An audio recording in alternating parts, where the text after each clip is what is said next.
নমস্কার দর্শক বন্ধুরা, মোটিভেশনাল শ্রীমন্ত চ্যানেলে আপনাদের জানাই সুস্বাগতম। আজকে আপনাদের সামনে যে বিষয়বস্তু নিয়ে আলোচনা করব তা হল গতজন্মে কি নাম ছিল মহাভারত যোদ্ধাদের। চমকে দেবে কর্ণ অভিমন্যুর পূর্বজন্মের কাহিনী। পৌরাণিক কাহিনী অনুযায়ী মহাভারতকালের মহারথী ও যোদ্ধারা নিজের কোনো না কোনো কার্যপূরণ বা আশীর্বাদ ও অভিশাপ ফলানোর জন্য সে সময় জন্মগ্রহণ করেছিলেন। তাঁদের পরিচিতি তুলে ধরা হল এখানে।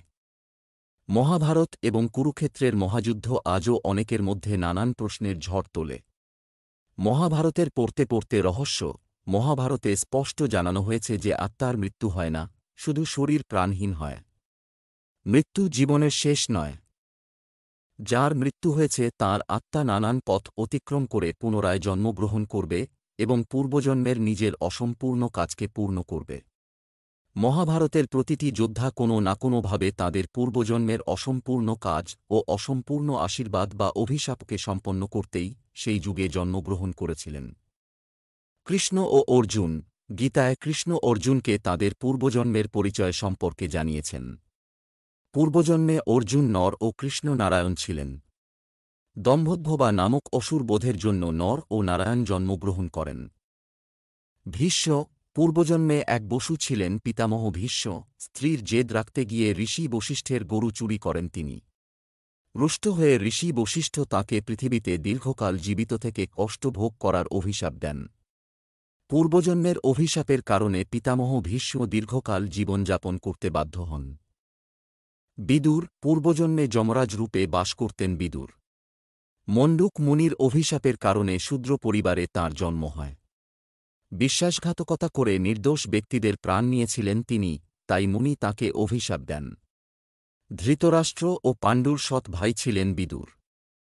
ধৃতরাষ্ট্র। পৌরাণিক কাহিনী অনুযায়ী পূর্বজন্মে ধৃতরাষ্ট্র এক দুষ্ট রাজা ছিলেন। এক হ্রদের পাশে হাঁস দেখতে দেখতে তাঁর চোখ নেওয়ার ইচ্ছা জাগৃত হয় সেই রাজার। নিজের সৈনিককে সেই হাঁসের চোখ বের করে আনার ও তাঁর সন্তানদের হত্যা করার আদেশ দেন সেই রাজা। এই নিষ্ঠুরতার কারণে ধৃতরাষ্ট্র হয়ে অন্ধ হয়ে জন্মান ও যুদ্ধে তাঁর ১০০ পুত্রের মৃত্যু হয়। কর্ণ। পূর্বজন্মে কর্ণই দম্ভোদ্ভবা নামক অসুর ছিলেন। কর্ণবধের জন্যই পুনরায় জন্মগ্রহণ করেন কৃষ্ণ ও অর্জুন।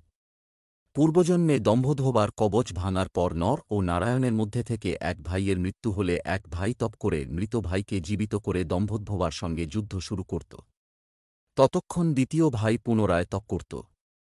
নর ও নারায়ণের এই সামঞ্জস্যের কারণে শেষ পর্যন্ত দম্ভোদ্ভবা অসুর বধ করা সম্ভব হয়। দ্রৌপদী। পৌরাণিক কাহিনী অনুযায়ী দ্রৌপদী পূর্বজন্মে বিধবা ব্রাহ্মণী ছিলেন। পরজন্মে সর্বগুণ সম্পন্ন স্বামী লাভ ও সর্বদা সদ্বা থাকার কামনা করে শিবের তপস্যা করেছিলেন তিনি। তাঁর তপস্যায় খুশি হয়ে শিব তাঁকে ৫ স্বামী লাভের আশীর্বাদ দেন। পরবর্তী জন্মে পাণ্ডবদের স্ত্রী হয়ে সর্বদা সদ্বা থাকেন তিনি। ধৃষ্টদ্যুম্ন। পুরাণ অনুযায়ী পূর্বজন্মে একলব্য ছিলেন দ্রৌপদীর ভাই ধৃষ্টদ্যুম্ন। লুকিয়ে দ্রোণাচার্যের কাছ থেকে শিক্ষা গ্রহণ করেন একলব্য। জানতে পেরে গুরু দক্ষিণা হিসেবে তাঁর বৃদ্ধাঙ্গুষ্ঠ চেয়ে বসেন গুরু দ্রোণ। তা সত্ত্বেও বাঁ হাতে ধনুক চালানো শেখেন তিনি। রুক্মিণী হরণের সময় কৃষ্ণের হাতে একলব্যের মৃত্যু হয়। একলব্যকে পরজন্ম গ্রহণ করে দ্রোণাচার্যের কাছ প্রতিশোধ নেওয়ার আশীর্বাদ দিয়েছিলেন কৃষ্ণ। শিশুপাল। কথিত আছে যে পূর্বজন্মে শিশুপাল রাবণ ছিলেন। তারও আগের জন্মে হিরণ্যকশ্যপ ছিলেন তিনি। অভিমন্যু। পৌরাণিক কাহিনী অনুযায়ী পূর্বজন্মে অভিমন্যু কৃষ্ণের ঘোর শত্রু কাল্যাবন ছিলেন। কাল্যবনের মৃত্যুর পর কৃষ্ণ তাঁর আত্মাকে এক বাক্সে বন্দী করে রাখেন। পরে কৃষ্ণের বোন সুভদ্রা উৎসুক হয়ে সেই বাক্স খুলে দেন। তারপরই গর্ভবতী হন সুভদ্রা। কাল্যবন পরবর্তী জন্মে কৃষ্ণ ও সুভদ্রার পুত্র অভিমন্যুরূপে জন্মগ্রহণ করে। আশা করি বন্ধুরা ভিডিওটি দেখে আপনাদের ভালো লেগেছে। ভালো লাগলে আপনজনের উদ্দেশ্যে শেয়ার করবেন, চ্যানেলটি সাবস্ক্রাইব করবেন। আজ এখানেই শেষ করছি। ঈশ্বর আপনার মঙ্গল করুক। নমস্কার, ধন্যবাদ।